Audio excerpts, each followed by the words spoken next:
أعوذ بالله من الشيطان الرجيم بسم الله الرحمن الرحيم وصلى الله على محمد وآله الطيبين الطاهرين اللهم صل على محمد وآل محمد. When it comes to the topic of the existence of Allah subhanahu wa ta'ala, the existence of God, this has been an issue that has plagued the minds of philosophers and scholars alike since the beginning of time. And the reason why is because every human being wonders at one point or another, where did I come from? Who is my creator? Is it possible that, for example, I was created by a being? What does this being want from me, right? So when it comes to the concept of the existence of God, this is something that philosophers and scientists and scholars of all backgrounds have wrestled with since the very beginning of time. As long as man has been on earth, he has wondered about this concept of, is there a God? Does he exist? And in the course of human history, two sides have basically developed, right? Two ends of the spectrum. On one end of the spectrum, you say, yes, there is a God, and he exists. And then there are many views surrounding this. There are some people who say God exists, but he's the God of the Torah. Some people say he exists, but he's the God of Christ, the God mentioned in the New Testament. There are others who say, no, God does exist, but he's the God mentioned in the Quran al-Karim.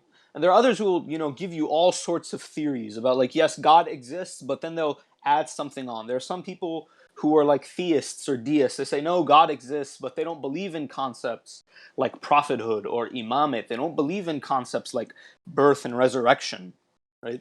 So that's one end of the spectrum. And then on the other end of the spectrum, there are people who say, no, there is no God.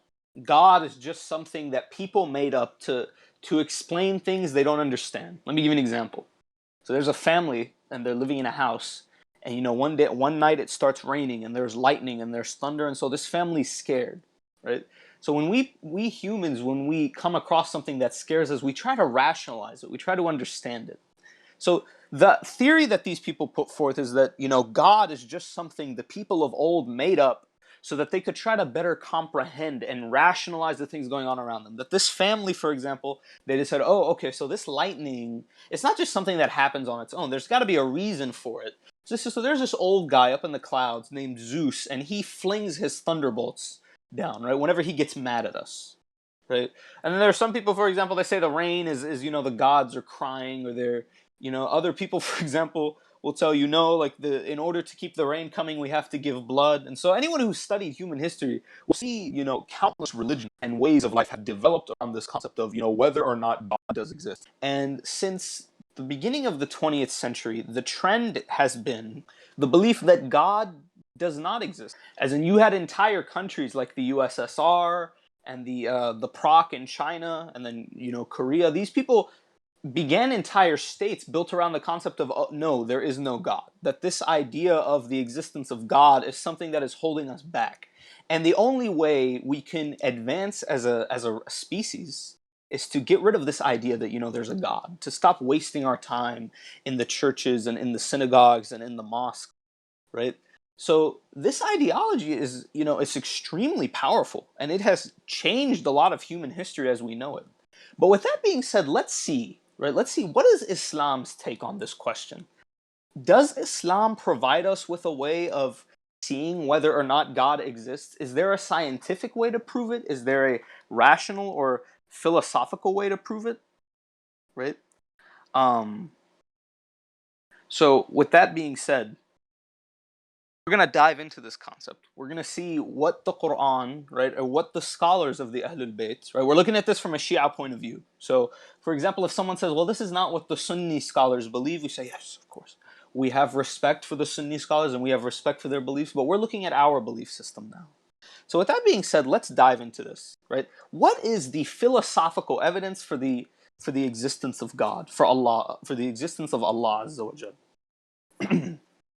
So someone asked the question, says, wait a minute, what do you mean the philosophical evidence? Why can't you bring me like solid scientific proof? And we'll explain why. There are some people who say, yes, there is a way to prove the existence of God scientifically. This, in my opinion, is not true. The reason why is because when you look at science, you're asking for evidence that comes through, sensation and perception. So you're saying, I have to see something, I have to hear it, I have to feel it, I have to be able to detect it using one of my senses, one of my five senses, in order for me to consider it scientific evidence. It has to be data. It has to be empirical evidence. So many scholars have put forth the idea, saying, no, that's not how you go about proving the existence of God.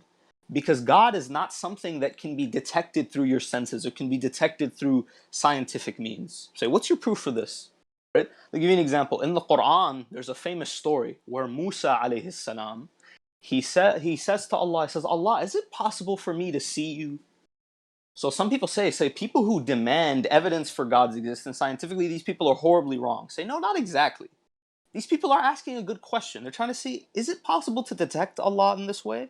Right? So the answer is very simple. Say, look what Allah says to Musa alayhi salam. He says, Musa, do you not believe? He's saying, Musa, in asking for this evidence, are you saying you don't believe? Musa said, no, of course. I do believe that you exist. So I already came to a conclusion, regardless of scientific evidence. There is a way to, understand that Allah exists without that sort of evidence. But I want to see, is it possible, لِيَطْمَئِنَّ قَلْبِي, right? To see, to put my heart at ease. So what did Musa alayhi salam, what happened to him with this meeting with him and Allah? Allah said to him, Musa, okay, take a look at that mountain over there. Like, you want to see me, right? Take a look at that mountain over there and see if that mountain can sustain being able to see me, then you'll be able to see me as well. So what does the Quran say happened to that mountain? Allah didn't even reveal himself to the mountain. He created something else for the mountain, right? Nur of Allah Azza wa Jal. And this nur, the mountain couldn't take it. So what happened? This mountain was rendered asunder. It was transformed into dust. Right? As in me, I imagine this being something akin to a nuclear explosion. Allah just wiped out a mountain.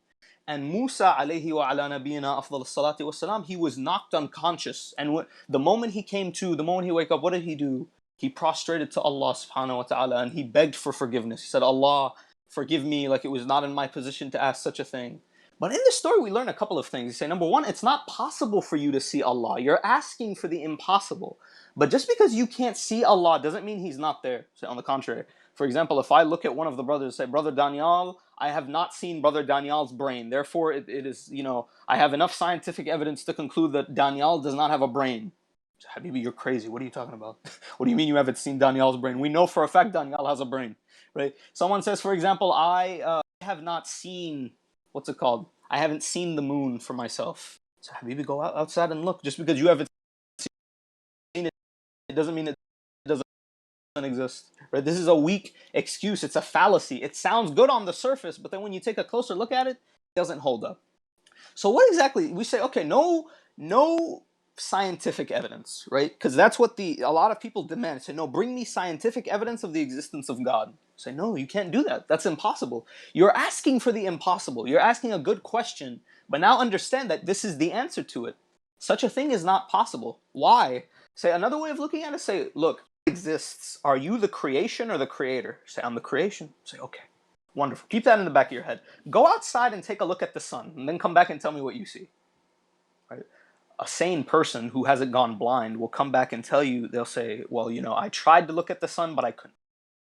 It nearly blinded me. You can't look at the sun directly without some form of protection. Say, wait a minute. If you're incapable of looking at the creation, how is it logical that you demand to see the creator with your own eyes? Right? It doesn't make sense. So someone says, so how exactly do you prove the existence of God? You say, using rational thinking, right?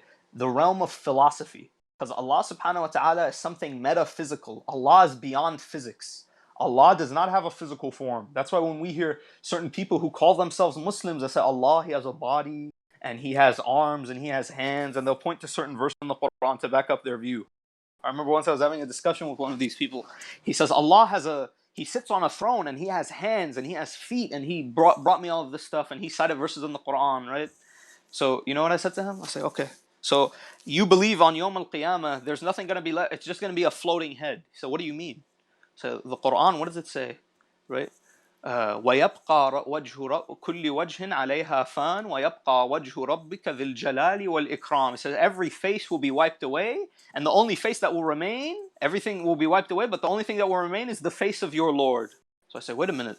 So everything else is gone, just the face. What about his arms? What about this Quran? You're looking at metaphors and interpreting them literally. Leave this to the scholars, right? This person, I'd be amazed if they read the Quran all the way through. So with that being said, where does this idea of a philosophical response to this question, where does it come from? Right? I'll tell you where it comes from. One of our scholars, may Allah be pleased with him, rahmatullahi alayh, his name was Sayyid Muhammad Baqir al-Sadr. Sayyid Muhammad Baqir al-Sadr, as a child, he was a child protege. He was a genius. They used to say Sayyid Muhammad Baqir al-Sadr, he would sit in a class at the Hawza, at the seminary in Najaf. And what would happen? The teacher, Sayyid al-Khou'i, he'd be teaching a lesson. It would take the rest of the scholars a month to learn it. He'd learn it in one day. To say we couldn't keep up with him. Sayyid Muhammad Baqir al-Sadr is, in my opinion, the greatest Muslim philosopher of the 20th century. And the greatest Muslim philosopher to come out of Iraq. And one of the greatest Shia Muslim philosophers, period. Sayyid Muhammad Baqir al-Sadr, what did he do? He wrote a book. He wrote two very, very important books. One book is called Falsafatuna, Our Philosophy. And then another book is called Iqtisaduna. In these books, he examined many of the key questions that Muslims were being asked in the 21st century. For example, in his book Iqtisaduna, right, Our Economics, what does he discuss? He say the capitalists say capitalism is the best form of economics, and the communists say that communism is the best form of economics. And then he says no, but Islam says something different, and they're both wrong. And he spends the entire book proving both sides wrong. Right? As in, he was an absolute genius, phenomenal, right, when it came to economics and politics. And then when it came to philosophy, this is when he unleashed, right, the knowledge of the Ahlul Bayt upon the rest of the world, right?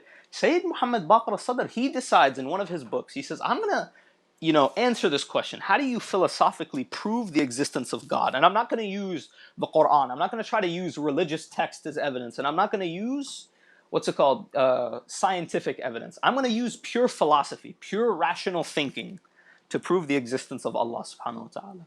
Right? So with that being said, let's see what the Sayyid put forth. Sayyid Muhammad Baqir al-Sadr, he put forth this idea. He says, in order to prove the existence of God philosophically, you have to look at three very important points. Right? He says, once you accept these three important points, then it's only natural to say rationally you'll arrive at the conclusion that there must be a creator, that there must be a God, right? So what are these 3 points? This is the first point, right? The first point is that every incident has a cause, right? Every happening has a cause. Things, everything that happens, it must have began to happen at one point. So some people call this the Kalam cosmological argument. They say the universe exists. What does that mean? If something exists, it must have began to exist at one point or another, right? So for example, like even the most diehard scientific people, they'll tell you the universe was created in the Big Bang. Say, okay, that's fine. I'll accept that. But that means the universe was created at one point. It came into existence. It wasn't always there, right? So what's it called? So that's point number one. You accept, this is something most people, easy for them to accept. Say, yeah, of course. Nothing just comes into existence on its own. Right? Everything has a creator. Everything has a cause. So that's number one, the first part of the argument. Number two, right? Something inferior cannot be the cause of something superior. This is when people start to get a little confused. So I'm going to explain this really slowly, and inshallah you will understand. Right? What the Sayyid was putting forth, he says, okay, we agree that everything that comes into existence, something must have brought it into existence. Right? Everything has a cause, right? Something inferior cannot be the cause of something superior. How does he prove this? How does he give you an example? He says, someone who doesn't know how to read cannot teach you how to read. Right? If someone doesn't know how to read, they can't teach you how to read. Right? Something inferior cannot be the cause of something superior. Right? He says, if someone doesn't know how to read, they can't teach you how to read. But someone who knows how to read can teach an illiterate person how to read. Right? Something superior can be the cause of something inferior, but something inferior cannot be the cause of something superior. So why is this important? He says, because if you accept this idea, this is completely rational, but this is easy to accept. He says, if you accept this idea, then how can you say that life can come from something without life? So, okay, I have a bunch of dead stuff, some non-living stuff. How can life magically come out of this stuff? It makes no sense.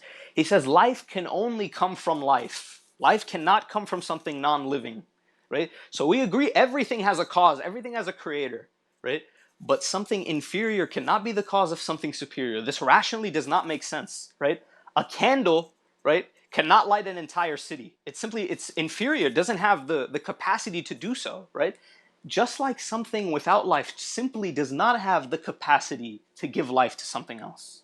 Right? As in, we can't look at something. This is something that, even modern scientists, they say this was an absurd belief that people had back in the day. Is that, oh, if you leave meat out, maggots will magically appear. They didn't realize that, for example, no, a fly comes and it lays its eggs here. They decided, that this life is spontaneous. It just came out of nowhere. And nowadays we consider that a foolish idea. We say, no, all life must come from another source of life, because something inferior cannot be the cause of something superior. Right? That's the Sayyid's second point. Now, the third point, and this is when we put these 3 points together, now we will start looking, where do we find God? Right? The third point, what is it? It says all things in existence are on different levels, and these things have varied forms. What does that mean? That means there are some things that are really simple, like a cell or a piece of tissue, right? Biological tissue. But then you have some stuff, it's like, no, it's not a single-celled organism. This thing is a multi-celled organism, right? This thing breathes and it lives and it reproduces and it consumes energy, right? So on one hand, you have a rock. This is a very simple form. And then you have a life form. You have something that is far beyond that. It's far superior to that. And then there are different forms, right? Life is superior to death, but then life has varied forms. For example, you have single-celled organisms. You have insects. You have, mammals. You have fish. You have all sorts of creations, right? Amazing facts about life all stem from this one simple concept, right? That life does exist, right? Life exists and it exists on different forms. So what does that mean when we put all three of these together, right? So number one, we agree that nothing happens without a cause, right? Something that exists must have began to exist. And something inferior cannot be the cause of something superior. So something inferior cannot create something, right, superior, right? And then the third one is all of these things in existence, they're all on different levels. You have things that you would say are inferior. You'd say this thing is very basic. This is a very basic life form. And then you get even more complicated life forms. You get even more complicated, beings and, things in existence, right? And then I say this is a rock. This is a very simple thing. And then I look at, for example, a planet like Jupiter. Say, no, there's so much about Jupiter that makes it superior, puts it on a different level, right? It's far more complicated than that. So someone says, okay, I follow you. I understand all of these three. These are very simple, very basic, very easy to grasp with a bit of explanation. But how does that prove the existence of God? How do you tie it all together? Sayyid Muhammad Baqir, this is where he shows his true genius, right? What does he do? He says, for example, if you accept the final point that all things in existence have varied forms, say, khalas, okay, now you have to answer a question. How did these things come to have varied forms, right? How did these things, become different from each other? If we accept that, for example, that these things are all on different forms, they all are on different levels, how did they come to be so? What did this?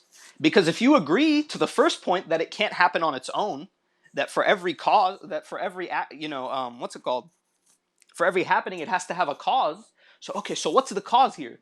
What caused these things to evolve and to, come into existence in all of these different ways, right? And then if you accept the second point, what does that mean? It means something dead cannot bring something alive into existence. It has to be alive, right? In the same way, someone who can't read cannot teach you how to read. Something dead, right? Something that, doesn't have life, doesn't possess life, cannot create life. It rationally does not make sense. So what does that mean? Now that you've brought all these together, what does it mean? It sees these dead elements. There are people who say, no, the universe just came into existence, a bunch of dead elements, and bam, life somehow came out of that. Say, no, it doesn't make sense. Right? Because these dead elements don't possess life. Life is something beyond them. How can they give life to something else? Right? And then someone says, okay, so how do you answer that question? Say, okay, we agree that these things could not have brought themselves into existence. So what did? What brought these things into existence?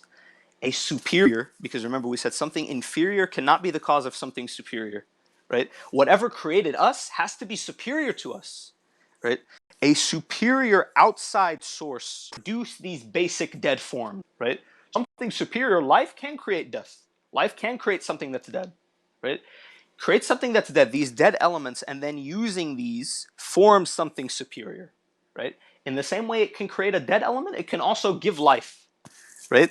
So someone looks at this and says, okay, I'm following so far. What does that mean? It means you've taken these three rules, these three logical, rational rules, these foundations, and you've put them together. What conclusion have you arrived at? You've arrived at no, we cannot have come into existence, right, without a creator. And that creator has to be something superior to us, right? It can't be something inferior to us. It can't be something we can create. It has to be something that can only create us, right? And then finally, on top of that, all these varied forms. Even within us, there are varied forms, right? We can't do that. Only something superior can create these varied forms, can take these basic dead elements and then specialize them and create all these different, creations. These creations with certain roles, with characteristics that set them apart from each other, right? So someone says, okay, so Sayyid Muhammad Baqir al-Sadr, he's given us the foundation, says, okay, a God does exist. But which God? Is it the gods of the Hindus? Is it the gods of the ancient Greeks?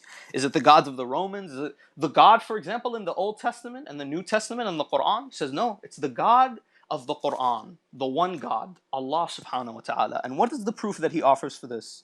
He says, if you take that and then you look at the Quran, in, for example, Surah 23, Surah Al-Mu'minun, what does he say?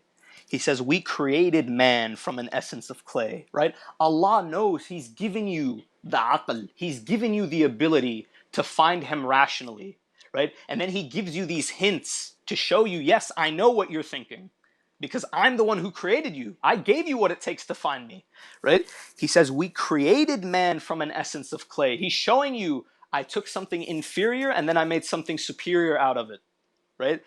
And then we placed him as a drop of fluid in a safe space. Now he's showing you the varied forms, right? He's showing you how the insan, how man, he says, okay, I made him from something very basic, some clay, right? There are scholars who say, what does this clay mean? Just like mud? Is it just water? Say, no, it could mean something completely different, right? It could just mean simply a dead substance that I created and then I added life, right? He says, then we made him, right? We placed him as a drop of fluid in a safe space, right? That sperm, that semen, right? When he's put in the womb, right? Allah says, I put him in a safe space. Then I'm the one who slowly gave him him or her the capacity to grow into something greater.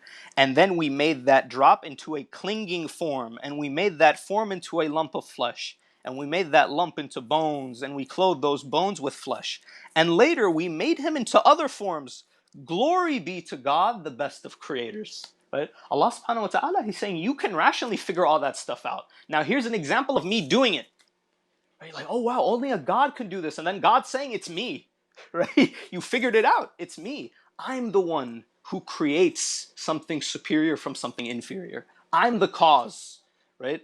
And then I'm the one who takes it from a very simple life form and makes it grow into something greater.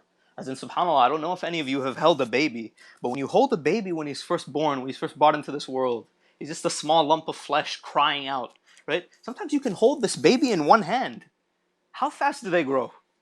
Right? It's amazing how you go from almost nothing, just a clot of sperm, a clot of blood, and then you get bones, and then Allah says, I wrap these bones in meat, in tissue, right? I'm the one who created you. I'm the one who specialized all these things in your body. Your eyes, your ears, your sense of smell, right? All of this stuff is me, right? Because if you think it could just happen, it just happens, fine, point to another example of it. Right? So now we come to some contentions, like some questions. Someone says, okay, I've accepted all this, but there are still a few holes in your argument. Now we arrive to some contentions, the contentions that some of the people put forth. Right? One of these contentions, you say, wait a minute, how do you know that life doesn't just happen?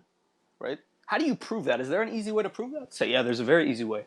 You say if life is it's not something that goes with the body. Because there are some people who say, no, the body, the elements, the meat, the flesh and blood, that's the stuff that makes life, right? Life is not something else. Life did come from something that's dead, something non-living, right? So, so how did one of our scholars respond? He says, wait a minute, that doesn't make any sense. Because if that was the case, then fine.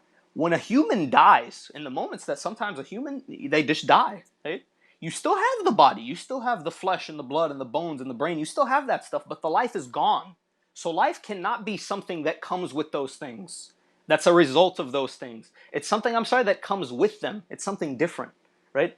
Life is something that comes with them. It's not a cause of those things. So we were saying that some people would argue, say life is not something that, is independent of, dead elements. You know what, your blood and your tissue and all that stuff, the clot of blood and the sperm, like the egg, that's the stuff that creates life, right? That's what creates life. Say, no, that's not true. Because that physical part of you, right? There's something physical, then there's metaphysical. Metaphysics means something that's beyond physical, right? Your metaphysical, your metaphysical existence, life, as we would say. When you die, your body is still there, right? You have all the biological stuff you had before, right? As in, all we got to do is hook you up to some electricity and keep your blood pumping and whatever. We should be able to bring you back to life, because life is something that is caused by your biological physical entity, right? So if I still have that stuff, I should be able to bring you back to life. There's no reason for you to die. But that's simply not the case. When someone dies for a short while, their body is still there. Right? They still have the brain, they still have the eyes, they still have the blood, they still have the heart, they still have all that stuff, right? If the heart stops, then yeah, okay, just make it move again. You should get your life back. That's not how it works, right? So someone asks the question, says, okay, how do you know your parents aren't your creator, right? Imam al-Rida, someone asked him the question, how do you prove the existence of God? He said, simple. He says, where did you come from? He says, did you create yourself? He said, no, I didn't create myself. He said, did someone like you create you? So today, the modern atheist, what does he ask? He says, well, how do you know your parents didn't create you? Why are you saying God created you? Your parents created you. They're the ones who gave you life. So that's simply not true. And I'll give you a few reasons why. Number one, if it was your parents who created you, they're the ones who gave you life, then they should never die, right? As in, imagine, if I have the power to give life, then there should be no reason why I would die, right? If I'm the one who created this child, like if I have a son one day and I claim I'm the one who gave that child life, then there's a few things I have to answer. Say, number one, if you gave him life, why can't you just prolong your own life? You can just create life at will. If that's something you possess, then how come you die eventually, right? It doesn't make sense. It's a fallacy. Another example, say if your parents are the ones who created you, right? How come you don't look the way they wanted you to? Because when your parents were first thinking of having a child, your dad had an idea of what he wanted you to look like, and your mom had an idea of what she wanted you to look like. But when you popped out, when you came out, did you look exactly the way they thought you were going to look? Say, no, it was never up to them. Right? This was a matter that's completely out of their hands. If it was up to them, you would look exactly the way you would want them to look. Right? And wallah, this is good, because we have some parents who say, no, I want my kid to look like this, and I want them to look like this, and then that kid looks ugly to everyone else. Right? There's a reason why Allah is the creator and not man. There's a reason why we are the creation. So someone asks the question and says, okay, fine, I accept all of that. Another valid point I need to raise. If your parents are the ones who created you, then why the hell haven't we locked up all the people who are the parents of disabled children? Say, you created this child. Why did you create him this way? Why would you do this to him? Or her? Why would you create them this way? Why would you choose to make them this way when you could instead have made them able-bodied like everyone else? So no, it was never out of my hands. It was never in my hands. At that point, they're the ones saying, no, I did not create this child. It's not on me. It's not my fault. It's not my, when you're misbehaving, what are your parents going to tell you? It's not my fault you turned out this way, right? I fed you halal, right? I raised you properly. Why did you turn out this way? I have no idea, right? So then the final one, someone says, okay, we agree that there is a creator, but how do you know this creator is God? How do you know this creator is not just simply nature? You say, okay, I agree there's a creator, but that creator is not a being with, what's it called? It's not a sentient being, right? And we only say the word being for Allah here because our language constrains us. Say, how do I know that this creator of yours isn't, how do you know he's a sentient being? How do you know this creator is sentient? How do you know it's not just nature? These things just happen, right? So here's the answer to that. He says nature, you say, okay, it's not nature, and here's why. If nature is not sentient, how can it create life that is sentient? Because wouldn't you agree that something sentient is superior to something non-sentient, like we said in our second point? Something non-sentient cannot bring something sentient into existence. You're contradicting the second point, the second foundation, that something inferior cannot be the cause of something superior, right? So it says, but if you agree that no, nature is sentient, then khalas, then we agree, right? You have just given it a different name. I call nature that is sentient, I call that Allah subhanahu wa ta'ala, but you chose to call it what? Nature, right? So at this point, what do we realize? We say, yes, there is philosophical proof for the existence of Allah subhanahu wa ta'ala. We can use our rational thinking, we can use philosophical foundations to arrive at the conclusion that yes, there is a creator. Now, when it comes to proving that it is the creator of that we worship, as opposed to, for example, multiple creators, say, look at the Quran. Now that you've agreed that it's possible that Allah exists, that God exists, look at all the different versions. Which one makes the most sense, right? For example, you look at the Christians, they believe in the Trinity. Say there's a bunch of problems wrong with the Trinity. Right? We've gotten to the point that if you put an atheist, out of 10, the atheist will come out on top. Right? Because the Christian, what does he tell you? He says, you just got to believe. You just got to have blind faith. Right? That person said, no, why do I have to have blind faith? Right? Why? Who said I have to have blind faith? That makes no sense to me. Right? I have, what's it called? I have rational thinking. Why should I throw that away? Whenever you ask me to throw that away, it makes no sense. When you look at, for example, the God in the Torah, yes, you have problems, such as the problems of justice. Can the Torah, for example, can that answer the problems when you're asked about God's justice? So let me give you a very simple example. You believe in God's chosen people. Is it really just that God chose this one group of people above everyone else? Right? What did he create all of the rest of us for? What? But what's it called? But with that being said, but when you look at the Quran and the Ahlul Bayt, my dear brothers and sisters, because the Prophet told us to hold on to them together. When you hold on to the Quran and the Ahlul Bayt, everything is answerable, right? All the philosophical questions, you have the knowledge necessary to answer them. There are some issues, for example, that are beyond us, right? We simply may lack that knowledge and understanding of the Quran and the Ahlul Bayt. Right? The Ahlul Bayt themselves are Imam Ajjalallahu al-Makhraj. His knowledge of the Quran, for example, is complete, and he is the leader now of the Ahlul Bayt. Right? When it comes to, for example, proving, the details of God's existence, I know we can use science to, for example, come to some of those conclusions. We use the Quran and the Ahlul Bayt to fill in those gaps. But we never get to a point where we say, have blind faith, right? Never tell people have blind faith. If you don't know the answer, wallah, just say, I don't know. Say, Allahu A'lam, but don't say you have to have blind faith. Imam Amir al-Mu'mineen alayhi salam was once asked him, Ali, have you seen your God? This is a beautiful, beautiful moment from Imam Amir al-Mu'mineen. When someone asked me, say, why do you believe he's number one instead of number four? I said, you're number one. Can he answer a question like this? Can your number one answer a question like this so eloquently, so beautifully? This is the inheritor of Rasulullah's knowledge, right? He asked him, he says, Ali, have you seen your God? Do you know what Imam Amir al-Mu'mineen said to him? He said to him, yes, of course I have. How can I worship a God I haven't seen? So now everyone's gasping, like, oh my God. Ali ibn Abi Talib, he said he's seen his God. Like, what the hell? Imam Ali, you know what he said to him? He says, but he's not a God that you see with your eyes, right? He's not a God that, you see with your eyes. That's not how you find God, right? He's a God you see with your heart, with your mind, right? That's how you realize that God exists, right? He says, of course I've seen my God, but it's not the way you would see him with your eyes. A'udhu billah. Allah does not have a physical form that you can see with your eyes. Use your aql, use your qalb. Use those tools that Allah gave you and keep asking the questions, and inshallah you will find the answer, right? وصلى الله على محمد وآله الطيبين الطاهرين.